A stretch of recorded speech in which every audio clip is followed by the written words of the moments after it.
Okay, I Hello? call this meeting of the Cheshire Inland Wetlands and Watercourses Commission to order at 7:32.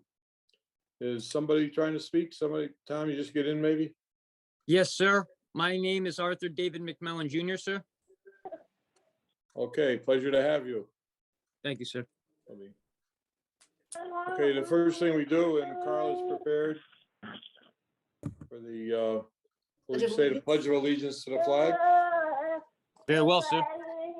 I pledge allegiance to the flag To the flag of of the United States of States of America and to and the republic for for which which it stands, one one nation, under God, indivisible, indivisible, with with liberty and and justice justice for all. for all.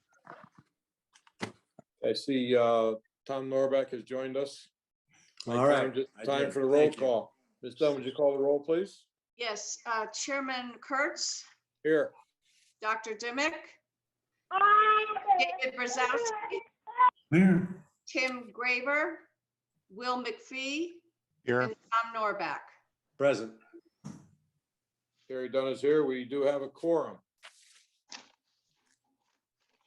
And next we need to approve the minutes of our last meeting, which was September 7th. Is there a motion? I'll make a motion to approve the minutes as amended by Dr. Dimick. Motion by I'll Ms. second it. Dunn. I'll Second second by it. Will McPhee. All in favor, say aye. Aye. Aye. Opposed? Okay. Is this a good time to stop and consider the, where are we? Yes, Mr. Chairman, the commission Well, could jump ahead to the show cause hearing, which is item number 5 for 686 Coleman Road, if the commission there. would like to take that up next. Yes. Okay, And Catherine, are you still on the call? Yep, I'm here. Okay. Good time. Okay, so just to recap what the commission has received, there was a complaint that was made to the planning office regarding mowing that had been done in the wetland area at 686 Coleman Road, and that some posts, the non-encroachment markers, the posts had been removed. And I met Ms. Grayla out at the property and confirmed that the area had in fact been mowed. And clearly it's indicated on the plans to show that that's a non-encroachment area, as well as the posts that were approved as part of the plan and verified and shown on the certificate of occupancy and the A2 survey. Those were in place. Ms. Grayla had indicated that one of them had been removed in order to accommodate a mower to get into the wetland area. One thing I want to note is on the notice of violation show cause hearing notice that there is an error where it says Maple Avenue and it should say Coleman. It does refer to Coleman in the heading. But when I did go out there, I did observe that it had been mowed and there was no exposed soil, but all of the vegetation that was to remain in its natural state had been cut down and mowed in a lawn type area. And so In the a certain violation- portion of that wetlands, yep. Yes, a portion of it, and there were pictures that were provided to the commission. And because this was in conflict with the approved plan, that's what precipitated the show cause hearing tonight. And so the commission members have the photos, and Ms. Grayla then can speak further. Yep, good evening, everybody, and thank you for accommodating me. And the post has since been, everything has been seized, no further work, and then the post has been replaced in the correct place. So nothing has been filled, nothing has been built, and the only thing that I ask is that we are currently working with the original soil scientist, David Lord, to come up with a plan. And hopefully by next time the committee meets, we will have a plan in place for a permit application to use a portion of the wetlands. And we do understand and apologize that we have violated. Again, no real damage has been done. The grass was there, grass is growing, grass is there again, no soil was visible. So just in conclusion, we are working with the soil scientist, David Lord, to get a plan together to use a portion of the wetland. And that will be detailed out by him. He's going to come out to the site to help us out, and we're going to be happy to add some further plans and some further just to help the area. And that's really, I think that was the summary of it. Okay, thank you. I think there's no question, since you've acknowledged the fact that there was a violation, and it's nice to know that you will have a plan to perhaps remediate, but definitely to do before you make your next move, to get something like permission from the Wetlands Commission. I think in the meantime, it'd only be proper to just to be valid about it, that we first we need to decide if there was a violation. Is that correct? We need to vote on that, Suzanne? Yes. Is there a motion to that, please?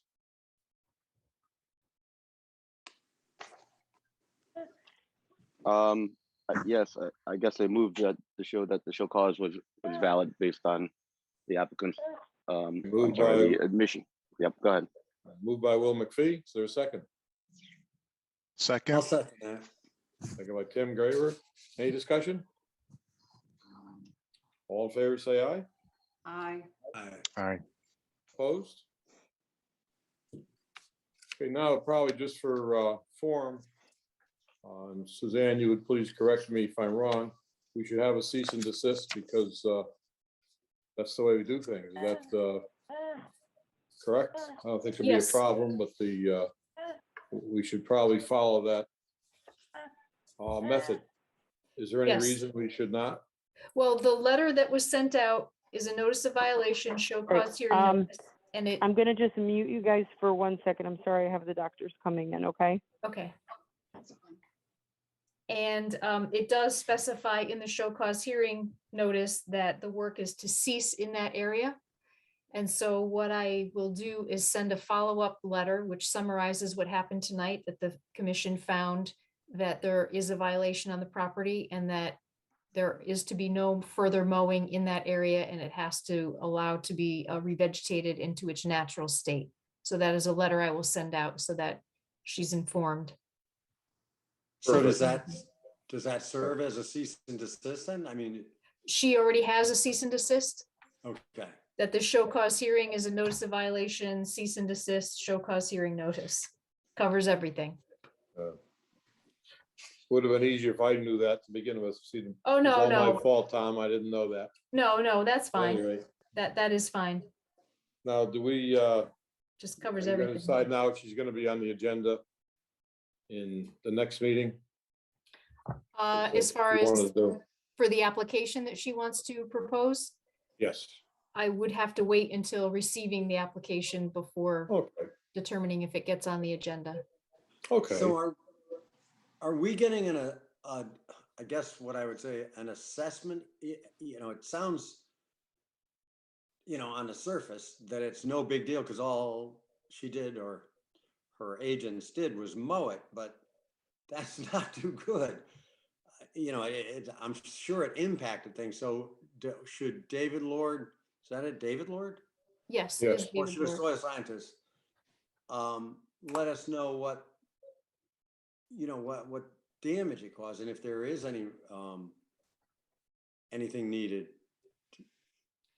Well, it sounded to me, and this was the first that I've heard this, it sounded as if he's being hired to complete an application to submit to the commission so that that area can be used. So that they are Right, but it- looking to use that wetland area. So, But it doesn't address the no, violation. I'm wondering, shouldn't we have the violation assessed? Certainly before we go granting a permit. yes. Well, I think that with tonight's proceedings and considering where she is right now, trying to do this call, I think that it's difficult to get those answers. So, like I said, this is the first that I'm hearing of it. that she's planning on having David Lord submit an application, but this can remain on the agenda under enforcement actions. If the commission would like, we could keep the show cause hearing open to get more I think we need to, information. because we don't really know what damage was wrought. Okay, I mean, is that reasonable, gang? That makes sense. Part I of his believe so, Tom. presentation could be what the situation is and what may have changed.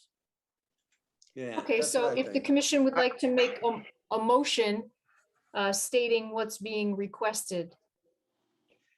Tom, only my knew. only, and I'm sorry, Tom, and I'm just trying to act reasonable here. This was a cow pasture that for years was just a cow pasture. It was always mowed by cows, and I think we're just perhaps Oh, okay. overthinking this, Yeah. overthinking this a bit. In that, All yes, right. it is a Like I said, violation, but I missed a meeting and a half here, so I'm new to the game. So I just didn't Right. know, so you know, I'm not trying to dismiss the infraction. She's already admitted that there's been an issue, and she, if we move forward. But I mean, the Colemans were driving tractors and cars through the wetlands before. Now we're going to worry about somebody mowing it by accident. That seems a little crazy to okay. me. All right. So- Thanks for the insight, Will. Like I say, I was just thinking that we didn't really address. Road. Tom, we're No gonna do problem. what's necessary. If there is any damage, it certainly has to be repaired. It seems like from what's been said that they went in there to mow it, and assuming that they're correct, that the grass is growing back, that would solve the problem. As far as going back into the wetlands under any conditions, that's a matter of something they would have to ask. And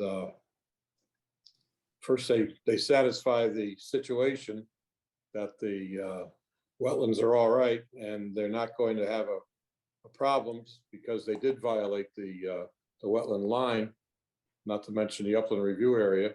And then the application will be considered. So we're gonna do two things at once, I guess. And like Suzanne says, the first we've heard about the application, which would be the normal way to do it, since they already had the violation. So we've got to solve the problem of violation, and we'll listen to what they would like to do. All right, maybe I suspect that'll be part of David Lord's presentation. I hope so. As far as the Yeah. application. So I guess we can address it along with that then. And I wasn't, maybe I wasn't seeing the whole picture, but thanks, Will. Okay, any other comments?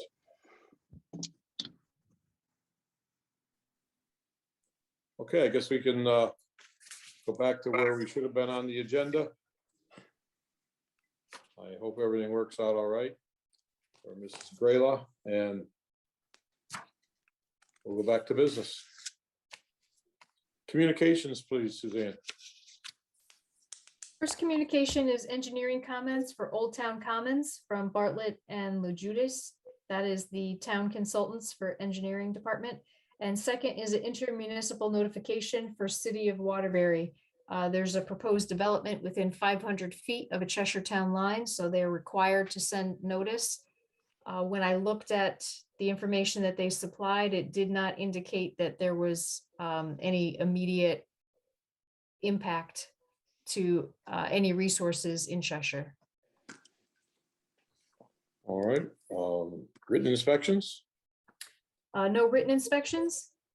and staff inspections. Staff inspection of 38 Carter Lane, which I will cover under enforcement actions, as well as a follow-up to Yalesville, which is also under enforcement actions. And that's it for inspections. Okay, speak of that, enforcement actions. The first one is Mr. Heber Alvarenga on 720 Yalesville Road. You do Yes, have a motion, but you can perhaps clarify that when you're making your presentation, Suzanne. yes. The commission had reviewed the biologist report at the last meeting that indicated that there were some plantings that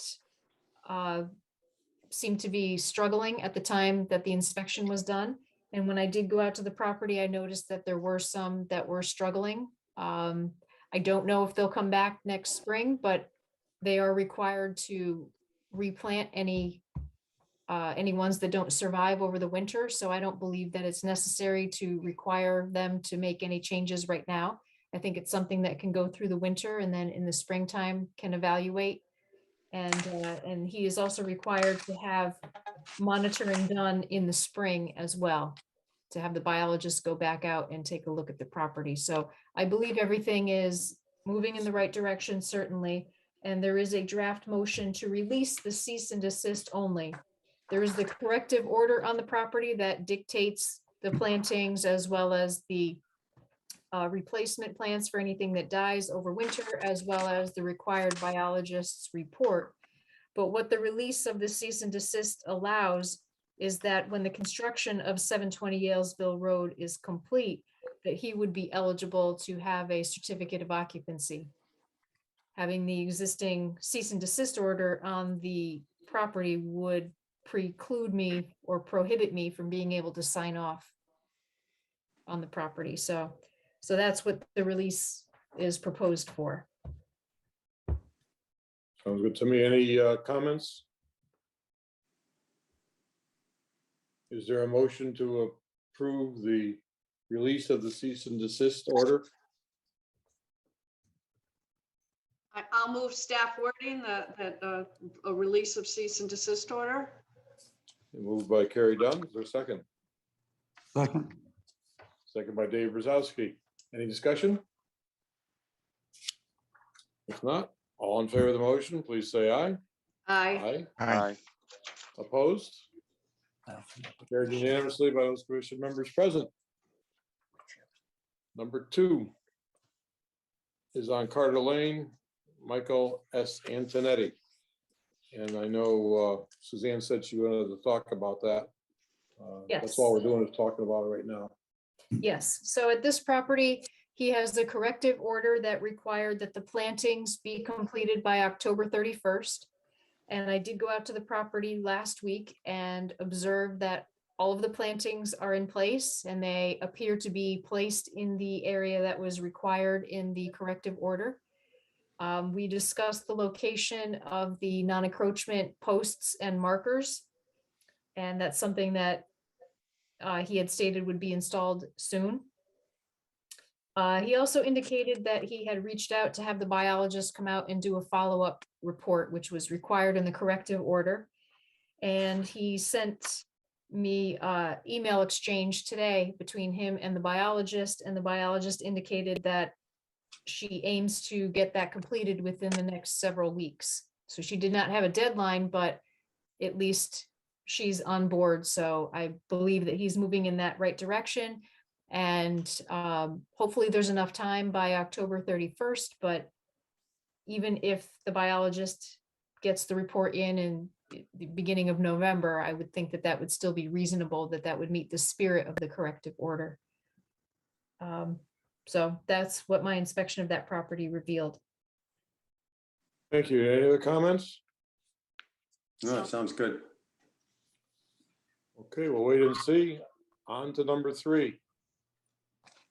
Violation of Michael and Amanda Clay on Trout Brook Road. We have a draft motion for the release of the cease and desist order. Yes, and prior to the last meeting, I went out to the property and I verified that the plantings were planted in the correct location at the correct quantities, as well as the vegetation that had been cut right along the waterway has actually started to revegetate, and it was already starting to shade out the area. So there is a draft motion to release the cease and desist. Is there a motion on the draft? I move to remove the cease and desist. Moved by Tom Norback. Is there a second? Second. Second by Tim Graver. Any discussion? All in favor of the motion, please say aye. Aye. Aye. Opposed?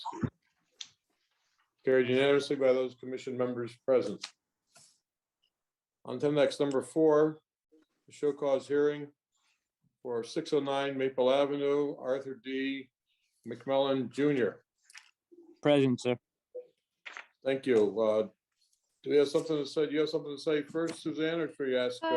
Yes, just to remind the commission, this came about, there was a complaint that was made to the planning office regarding some work that was being done along the stream. And at that time, the information that we received indicated that some shrubs had been cut and vegetation removed, and that the area was then covered with wood chips, and some gravel had been rearranged either in the driveway or deposited in the driveway.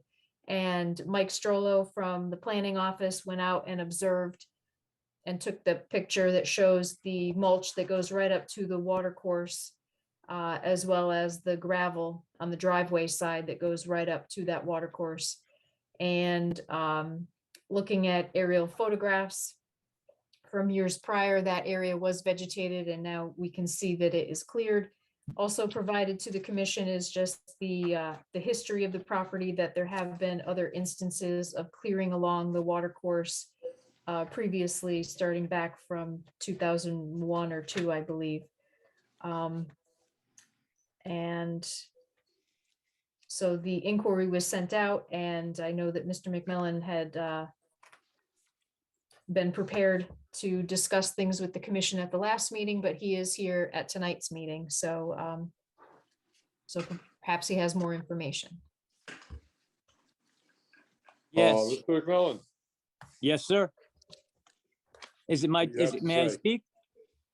you may. All right. Is there any particular issue you'd like me to address first? Well, the issue you might want to address is we intend to call for cease and desist and find that you're in violation of the I did cease and desist, wetlands sir. regulations. As soon as I did receive the first letter, I did cease and desist. I since planted some shrubs back into the location.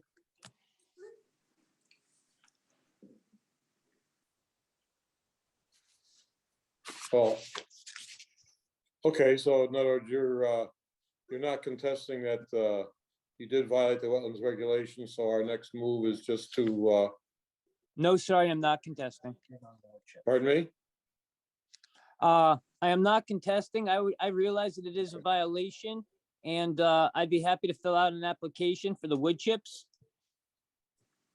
that were too close to the brooks, to the brook. They were colorless. There was no coloration in the wood chips. They were simply local native trees that were chipped by an arborist. Okay, there's also a question about maybe you did somebody else's property as well as Sir. yours. At any rate, what we need to do is if we find that, and seems like you're admitting to it, that we find that you did violate the wetlands regulations and the cease and desist that's been placed on the property, you worked on it since the cease and desist order? No, sir. Okay. Well, in that case, all we have to do is have another meeting, at which time you'll present a plan which is going to restore the damage that you have done or the changes you have made without a permit, and see what your plan of action is going to be to do all of that. And that would be Okay. at our next meeting. Did Said I well, say sir, it I correctly, understand. Suzanne? Yes, that's correct. Okay, you have nothing necessary to contribute. You save your contribution for our next meeting. In the meantime, do we have a motion regarding the violation of the regulations and the continuing of the cease and desist order? I move the show cause motion.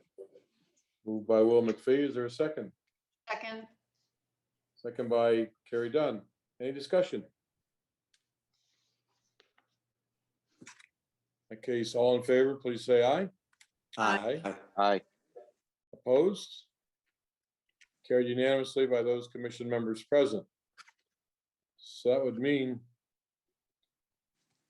Mr. McMullen, that you have to come back here and have somebody, you yourself or somebody who's qualified soil scientist, present your plan to restore the property to the place it was before you touched it, and then to get an application for that.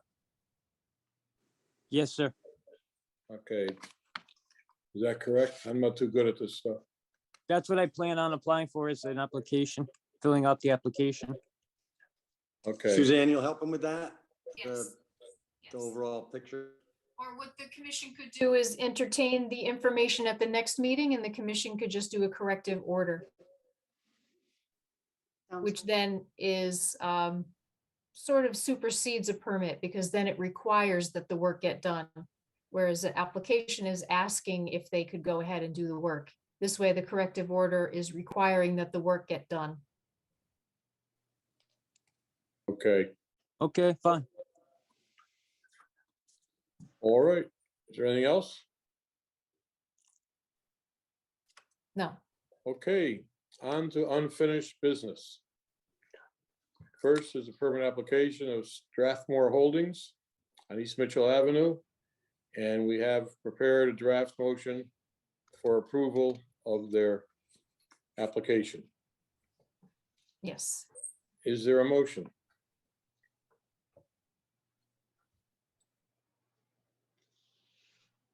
I'll move staff wording. Thank you. Moved by Carrie Dunn. Is there a second? I'll second that.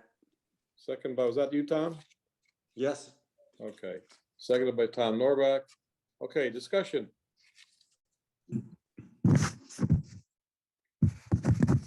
No discussion? All in favor, please say aye. Aye. Aye. Opposed? Carried unanimously by those commission members present. The draft motion is approved. Thank you very much. Secondly, permanent application of Kensett Square LLC on Old Town Road. This is a significant date. I have some comments, and before I make comments, do you have, Ryan, you're representing Kensett Square correctly? Correct? Yes, Mr. Chairman. Okay, do you have you have something to say? Yes, sir. Since the last meeting, we have received an updated comment letter from the consulting engineering firm indicating that we've met all their comments and they have no further comment on the application.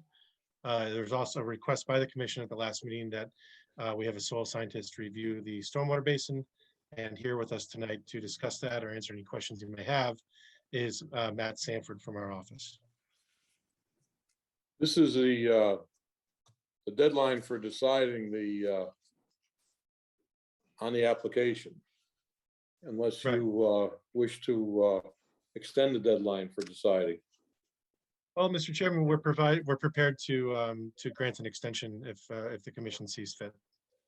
And Okay. just in a kind of a related issue to that, we never made a decision about having a hearing. If we decided we wanted a hearing, which is now too late, we would have to ask for an extension also. A longer extension, if I understand correctly, Suzanne, please correct me if I'm wrong. Yes, the commission has 65 days from the date of receipt of an application to open a public hearing. That would have meant that the public hearing would had to have opened tonight. With the cancellation at the last meeting, the commission then did not have an opportunity to evaluate and determine whether a public hearing was needed. If the commission goes in that direction and is inclined to have a public hearing, then that could only occur through the extension of the applicant. And if the commission decides that they just want to talk a little bit further and not even have a public hearing necessarily, but to discuss the matters having to do with the soil scientist report or the plans in general, the commission can ask the applicant for an extension. If an extension is not given, there is a draft motion that is prepared, and that is just a general draft motion to really mainly accommodate the mandatory action date of October 7th. Hey, what do you think? So why don't we just hear what there is to be heard and ask the questions we need to ask, make a discussion, and at that time, we can decide what we want to do. And Mr. McAvoy has indicated his willingness to grant and to ask for an extension, which is what we may need, but why not get some information while we can? Is that okay? We'll go ahead. Sure. All So, right. Yeah. so if I may, Mr. Chairman, I just wanted to, if there's any need to reiterate the merits of the plan or the essential nature of the plan from the last meeting, I'd be happy to do so. I believe most of the members present tonight were at the last meeting, so I'll leave that up to you, whether you want an overview or you just want us to review what we've submitted since the last meeting. Well, to me, Dr. Dimick is not here tonight, asked a question that I thought was interesting, and I wanted to hear the answer. And the answer that we got was we weren't going to get an answer on the facts of the matter. And and if you're 100% right on that, that's wonderful. But it was a question that was asked because somebody wanted to know, and certainly I want to know. And I was just wondering on a practical and realistic basis if you could give us some understanding, because to me, if you had a retention or detention, I don't know what the word is, and it seems like you don't intend to use it, is there something that's going to accomplish the same purpose that did? Is it going to cause any change in why this was first approved in the first place? And that's what I want to know. And if you're correct and you can't tell us, you can't tell us, or you're not going to look into it, whichever. But I thought it might be kind of friendly or courteous to give us at least a practical answer. And I mean that sincerely. I mean, as people who know each other, that was my feeling. Okay. And if you're prepared to talk about that, fine. If you don't want to talk about it, that's certainly your prerogative. No, I'll just give a little background. Just again, the discussion the last meeting was in regards to the basin that was constructed in 2016. We had approved plan from 2011 that considered underground storage for stormwater management in 2016, sort of as an interim phase to accomplish I'd say partial construction of the approved plan in 2011. A surface basin was constructed. That was done because they were in the process of considering different options from what the specifics of the design that was approved in 2011 would entail. And now we're looking to essentially have a plan that's I would suggest is similar to the 2011 plan in its character. And so based on the questions raised by Mr. Dimick regarding the any sort of habitat in the stormwater basin constructed in 2016, or any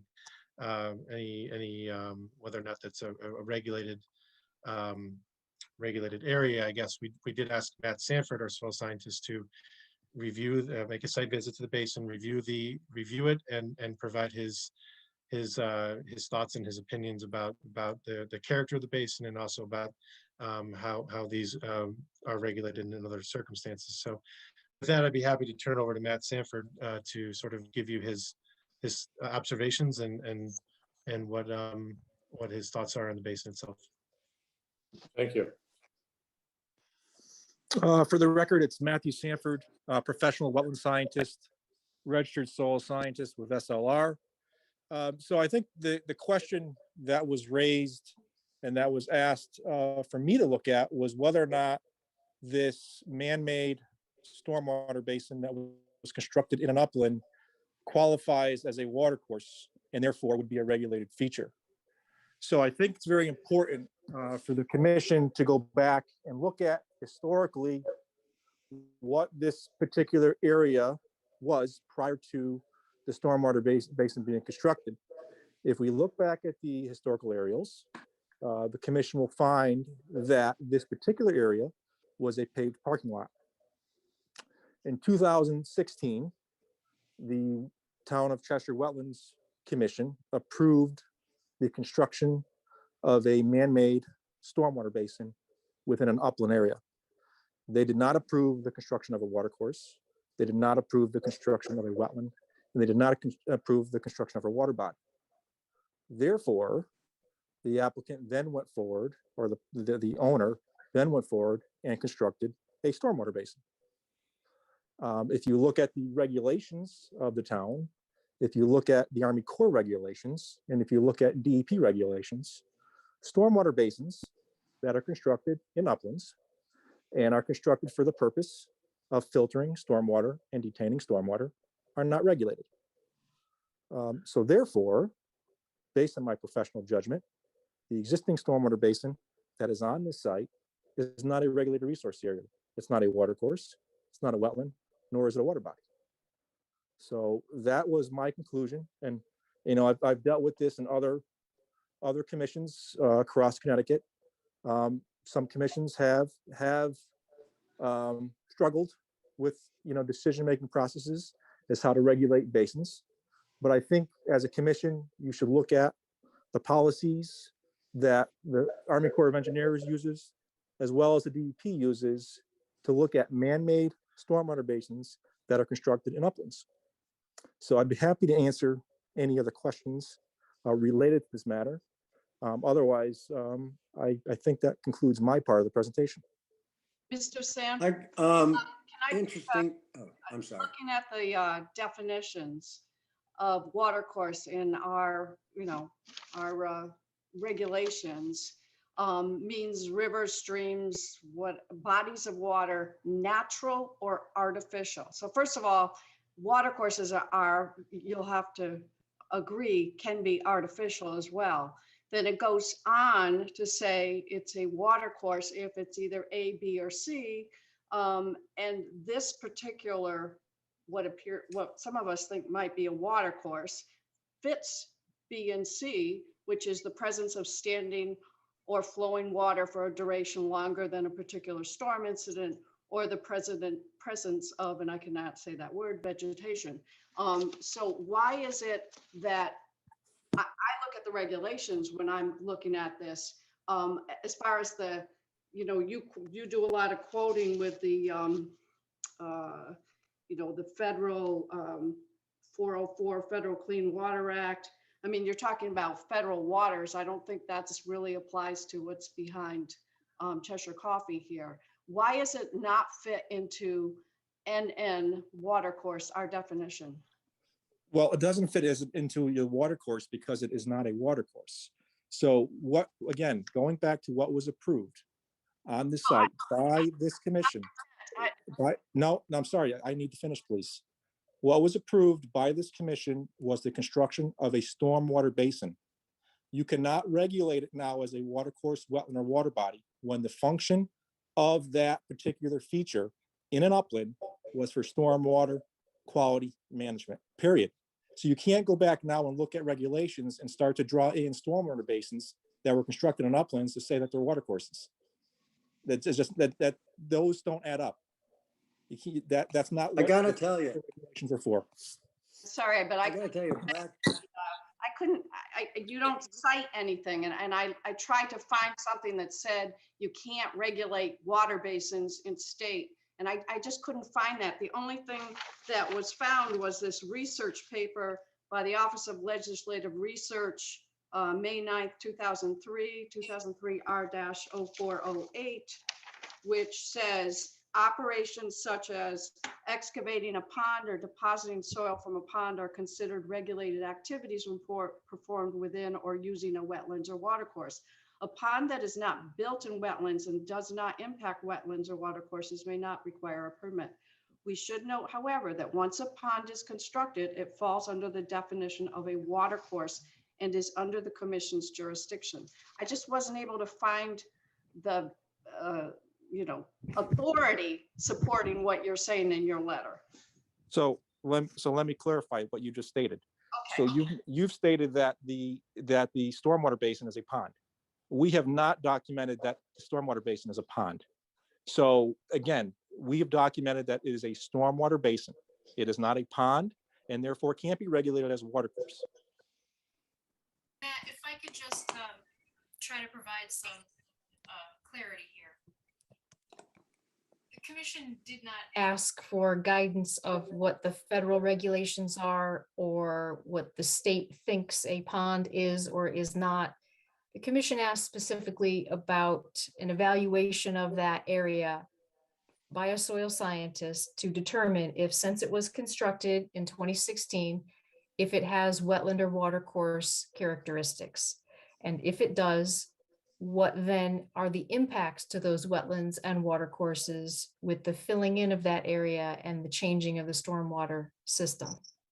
So if we could just sort of focus things on what your observation was now in 2021 of the area that was created in 2016. When you went out there and you observed, did you locate any wetland soils? No, so again, it's a stormwater management basin. Okay, So but just, there- so you didn't so find I- any wetland soils, and did you No. find any evidence of a water course or an intermittent stream? No, Okay. And then any evaluation of what the proposed changes are to the stormwater management and how that might impact any upland area or immediately surrounding wetland or watercourse? so I would ask Suzanne to repeat that question again. Okay. Then if you could provide some guidance as to what the impacts to upland or surrounding wetland or watercourse area may be Sure. for the proposed plans to change the stormwater system to eliminate that basin. Sure. So from a wetland perspective, there is no impact. Again, this area was entirely upland to begin with. They constructed a stormwater basin to, again, treat water and detain water.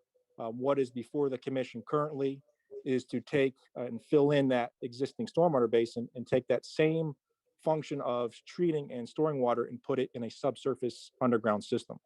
So there's no change as relates to how stormwater will be renovated on the site, other than the technology being used or the methodology being used.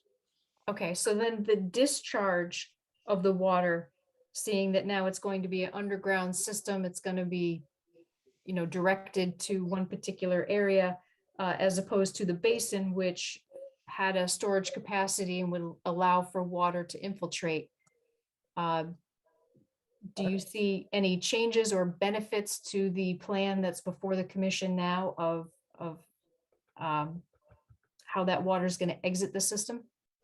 Well, I think what I'd like is have Ryan as a civil engineer explain to the commission, as well as you, Suzanne, how the stormwater system will actually function as relates to infiltration and or surface discharge. Okay, So I'll add that the stormwater pond basin that was constructed in 2016 was not designed as an infiltration basin. In fact, you probably can see that it was designed with to provide water quality in the bottom of the basin, water quality volume. And what we're doing with this revised plan is to store the stormwater in underground stormwater chambers, which will first be routed through a CDS contact unit, which is designed in accordance with the DEP water quality manual to treat the water quality flow coming into the site. So we are achieving the goals of the DEP water quality manual and the underground system through a proprietary treatment system prior to entering into the underground system. There was no calculations or intent to infiltrate under the 2016 plan, nor have we found that there is infiltration occurring. Yeah. And similarly, we're not proposing infiltration as part of the proposed system. So in fact, the system as proposed will result in slightly less runoff off the property compared to the 2016 plan, primarily due to the volume of the underground storage that we're providing.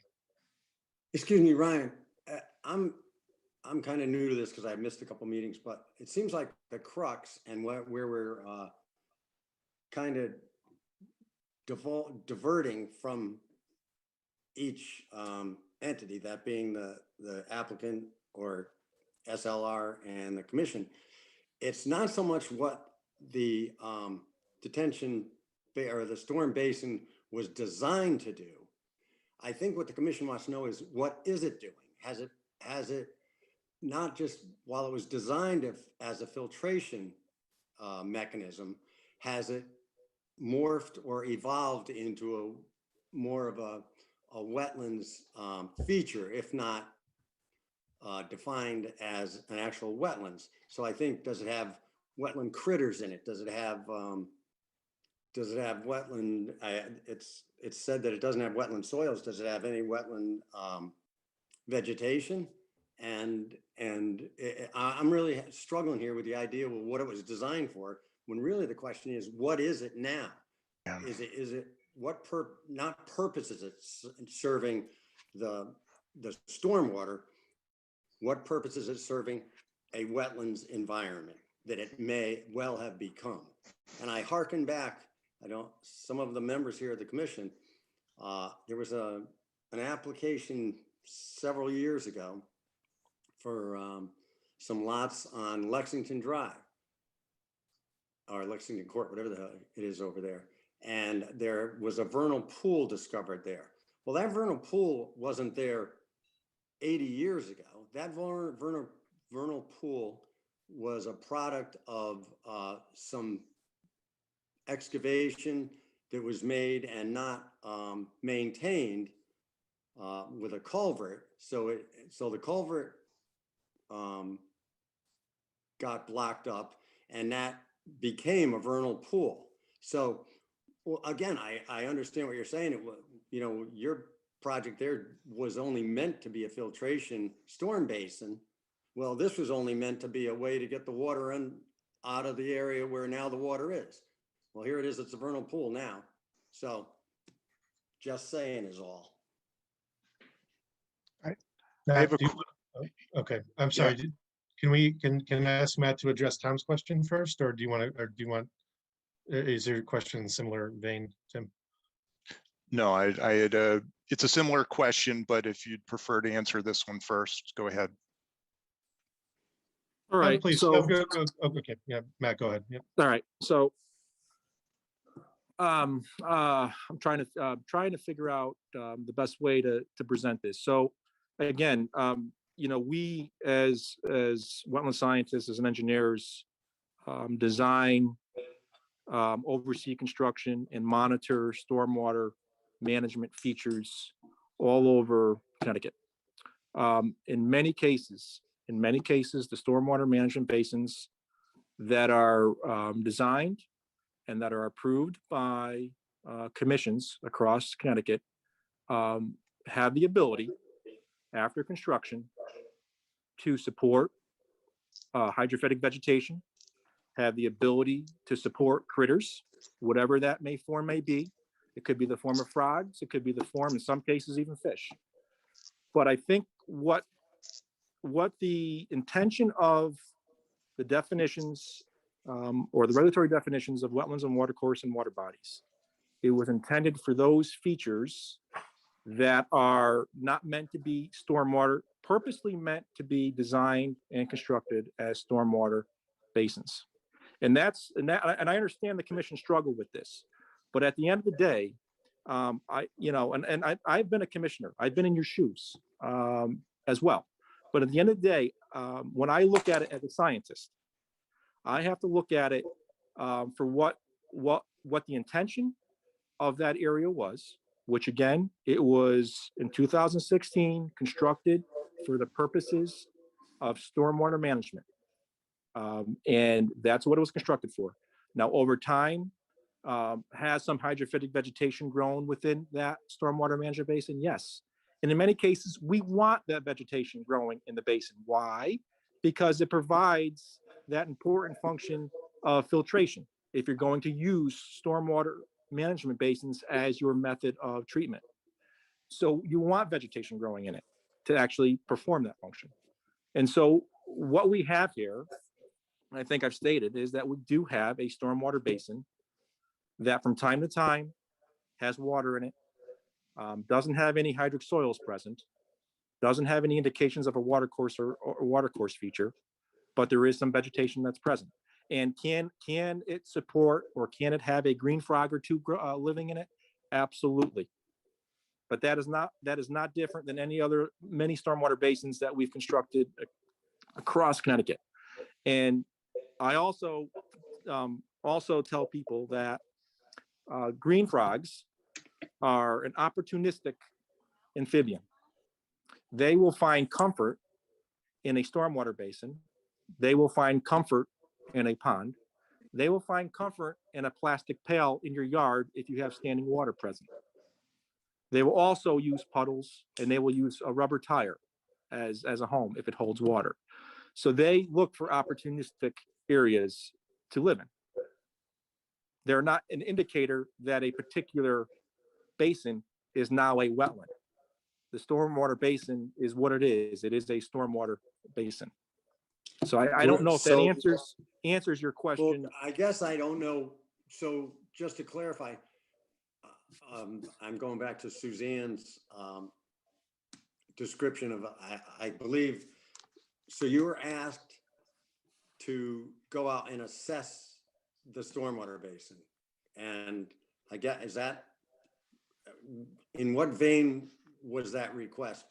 Was it to see if it was serving as a wetland function, had a wetland functions, or exactly what, what Tom, were you asked to do? let me interject. That was Dr. Dimmick's request, as he thought that it could have a function of a watercourse. But I think we're all getting off track here, and it's a very interesting discussion, and it's kind of what came first, the chicken or the egg here, on how you classify it, and it's something that could go on for hours. But Matt Sanford has very clearly answered Dr. Dimmick's questions and stated that they are, does not have wetland soils, does not have vegetation or anything that clearly defines it as a watercourse. So I think we're all getting off of track, because it is a very interesting discussion that somewhere along the line somebody's going to have on a different case. But in this case, I think he answered the question that he was asked to do. That's my 2 cents. I wasn't here for Dr. Demick's question, but I do, actually, before I asked my question, I believe he had talked about the soils, not the vegetation or the critters. So, I'm just trying to bring myself up to speed, and having had some experience with that lot over on Lexington that wasn't meant to be a vernal pool. I wouldn't mind doing a field trip. So I guess I'll just leave it at that, because I think we are beating a dead horse here, but I would love to take a field trip and maybe leave this open for more discussion. I don't actually think it's a dead horse. I think it's an important question that needs to be answered. And in this report, he does say that it does have standing water present for much of the year. A broadleaf, cattail, duckweeds were present. So there is vegetation according to this report. I think it is an important question. Tim, you had a question. Yep. Mr. McAvoy, help me remember exactly what the proposal is. You talked about going back to the 2011 plan, and how does that impact this stormwater basin? What is going to happen in this area? Okay, so I'm going to, if I could share my screen, Suzanne? Yes, go ahead. Okay. So, okay, so in 2011, this was the plan as was proposed. Stormwater management consisted of conveyance of paved surfaces, buildings, et cetera, to underground stormwater pipes, in this case, closed conduits, in 2 different locations where stormwater was routed through sediment chambers prior to discharge into the underground system, and ultimately stormwater was discharged to the wetlands. In 2016, fast forward a few years, as an interim measure, zoom out a little bit, to support the partial installation of the plan from 2011, which included this parking lot primarily, to support some changes of use along South Main Street. This basin was constructed within the limits of an old parking lot, just again as an interim measure, while the applicants considered other options, including, and which was where we get to today, for how they would pursue development of the parking lot that supports Cheshire Coffee. And this basin was chosen in part because putting in underground storage in accordance with the 2011 plan probably would have sort of boxed them in, I guess, for lack of a better term. So this basin was constructed to meet the standards for stormwater detention and zero increase of runoff downstream. So fast forward now to today, what would occur is that we revert back to essentially that's 2011, excuse me.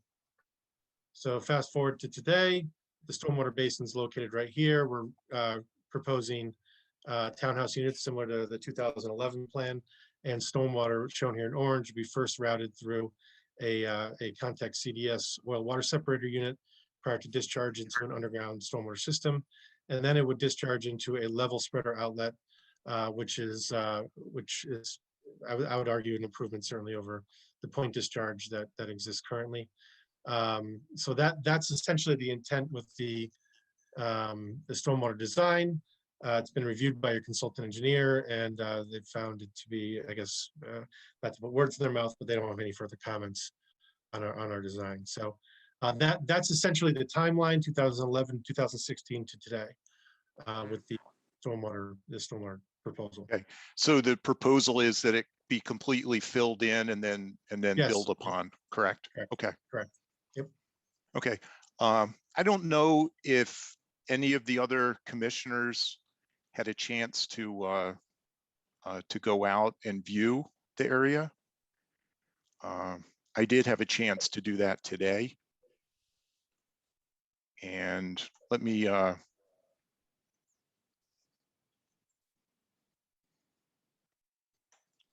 read what I found when I was there for the commission, if you would like. Please.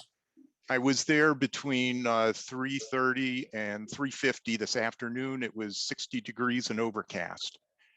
As everyone remembered, it was raining yesterday, but by yesterday afternoon, it was more of a mist, if you recall the weather from yesterday. I walked the perimeter of the stormwater basin, starting at the western edge. I observed the corrugated pipe discharge and a small runoff to the north of the basin. Here's my observations. The pond is covered in vegetation and has several reeds or the cattails growing in the water. I walked one time around the basin and I kicked in 8 frogs. So Mr. Sanford, I know you're talking about a frog or two. I didn't see these frogs, so I couldn't identify them as green frogs or whatever you had in your report, but there were 8 of them that went into the water, so quite a few. I also observed water flowing from the corrugated pipe discharging to the north into a small waterway. I saw no surface runoff entering the basin from the steep banks on the edge of the basin. However, due to the slope of the surrounding area, it would indicate that that's how the water runs. That in a storm event, the water would run down the hill and into the basin. I was not able to determine if any water was flowing into the basin from the inlet corrugated pipe, but that corrugated pipe was standing approximately 1/4 full of the diameter on the inlet side. So my conclusion, observing the area of the basin, in my opinion, meets the definition of at least a watercourse set forth in Section 2, Part NN of the Cheshire Inland Wetlands and Watercourses regulations. The basin, and okay, yep, it's man-made, but it does have the evidence of standing and flowing water, even after that storm incident, which was a day or better ago. It has the hydrophytic vegetation present.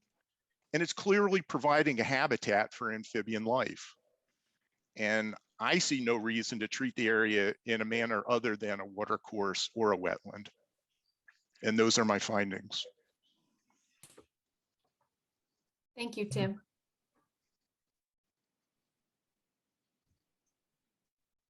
Any other questions or comments? I think, Mr. Chairman, I have one comment related to the last commissioner's statements. I believe it was raining yesterday. Yesterday was Monday, if I remember correctly. Parts of the state got anywhere from 1 to 2 inches of rain. So again, you need to evaluate the stormwater basins at least 24 hours after a rain event. I'm not sure if that was the case here. So I would be careful in terms of looking at the definition of a watercourse and connecting those two dots, given the amount of rain, and also how much. Excellent point, Mr. Sanford. And I was not there at the basin at the same time 24 hours ago, but I know here in Cheshire, it was misting at that time. It was not raining. Right. But again, I mean, I will tell you, when I was out there on my day of visit, there was neither water discharging into the basin, and there was neither water discharging out of the basin. And I can tell you that it hadn't rained within 24 hours of that visit. So I just want to make sure that's clear for the record in terms of when we start looking at areas as it relates to runoff and how far things are actually flowing after rain events. And also, I would also say that it's been I think it was the wettest September, or second wettest September on record as well. So we've had a lot of water moving through our systems, all of our systems. Yep. But I understand from your own report that you said that this does have standing water present for much of the year, so. Yeah, but again, when you look at what the commissioner had just raised was that it had flowing water. I see. Okay, thank you. So that's the difference in versus standing water versus flowing water.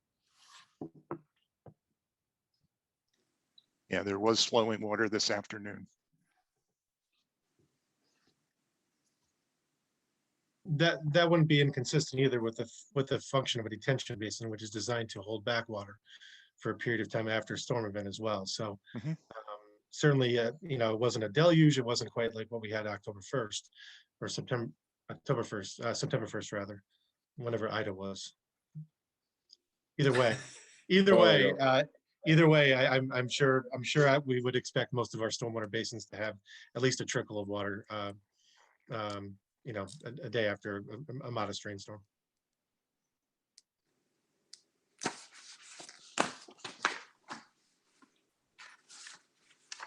So what are we gonna do, Else is- gang?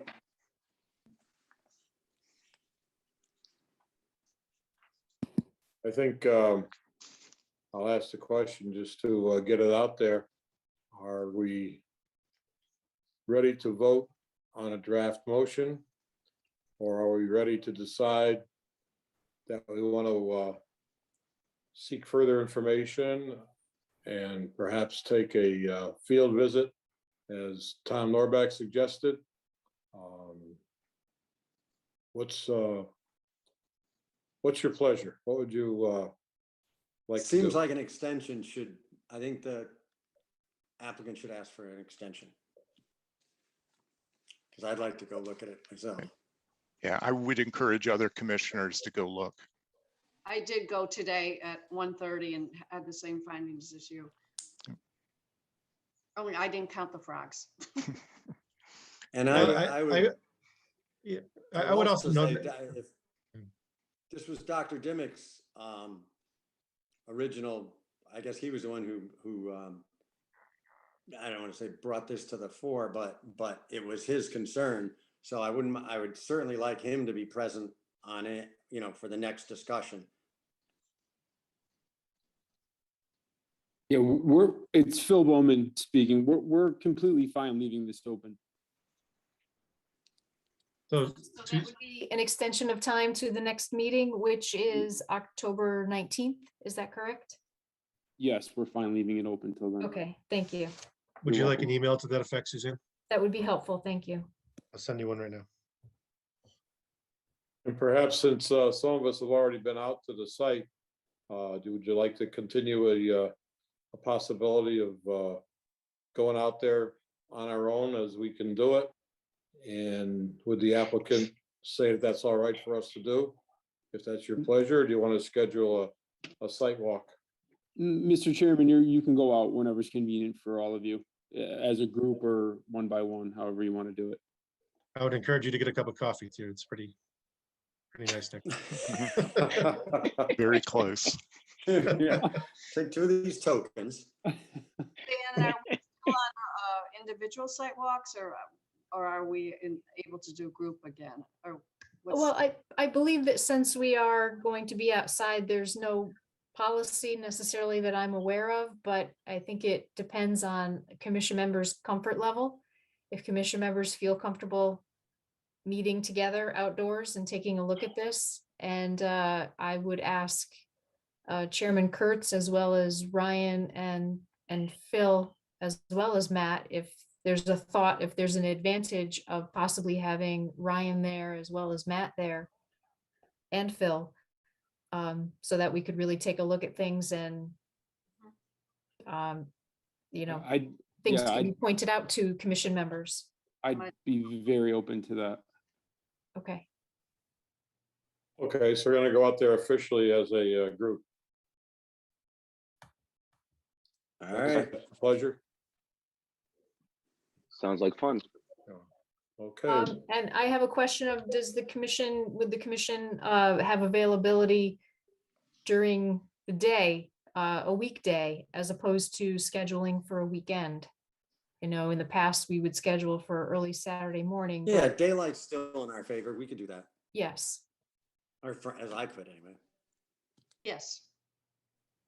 Do I we would- want to just I would- pick a date, like saying this Thursday, just to see what availability is like among the group? Thursday meeting in 2 days. Yes. Okay. For those of us that have jobs, is maybe mid-afternoon better, or Yeah, Can we late get- in the day, late afternoon. what? What time would be good for people? You want to say 4 o'clock? 4:30? 3 o'clock? 4 or 4:30 is fine. Yeah, it seems like, it doesn't seem like we're gonna need that much time. It's not like we got a hike to it. So Right. it's, 4 or 4:30 is fine. And we're gonna really need a half hour. So I think that's good. 4 o'clock sound good? Yes. 4 o'clock on Thursday, the 7th. Okay, so 7th.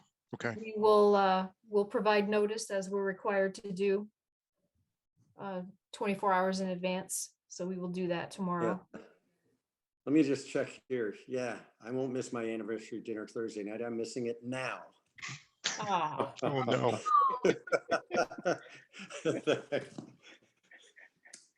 Do you think there's do you think that we should call for a public hearing, or? I'm thinking it's a sort of technical thing. I haven't heard an outcry about questions about whether or not this development should occur. If we're gonna talk public hearing, we may wanna schedule one, but it's up to you people. This doesn't seem that, I think the site walk as is far a as the good idea. development, it doesn't seem that contentious. I agree with you, Tom. I personally think this is more of a technical issue amongst us folks who are Yeah, involved in I this think it's world. more- I don't, Okay, so we'll do a site walk and then we'll talk about the next meeting. Sounds good. Thank you. All right, Thank thanks, you. guys. Thanks, Phil. Okay, anything else? and Mr. Okay. Chairman, I will reach out to Dr. Dimick. I believe he's scheduled to come in tonight, late tonight. So I will send him an email tomorrow about the site walk, so he doesn't miss out. Perfect. 4 o'clock. Hopefully you Thursday, can right? join. just for the Yes. record, folks, I will not be there. I'm still in Indiana. So Okay, that, thank you, but Will. You won't be Yeah. back. Gee whiz. I won't be back unless you want to fly me in for it. We'll have to stream you on the phone or something like that. We can ask Phil if you'd be willing to do that. To fly you in. Sorry, Will. Yeah. Have fun in Indiana. And Suzanne, I just sent you an email that I typed quickly on my phone, so apologies if Okay, there's some awful typos. okay, no problem. Thank you. Thank you, Ryan. Good night. Okay, yeah, we have a number 3. I'm not so sure how far we want to go on it. The bond release request for 686 Coleman Road. It's my feeling that it's no time to talk about a bond release when we got to talk about a wetlands violation. But Yes, and I do not have anything prepared for that tonight, knowing that it was on the agenda for a show cause hearing. okay, so I guess item 3, we're going to skip it. Yes. Is there any other business to come before the commission? No, that is it. Well, thank you very much, all of you. See you All on right. Thursday. Okay, thank you, everyone. Great. All right, gang. Good night. Good night. Thanks.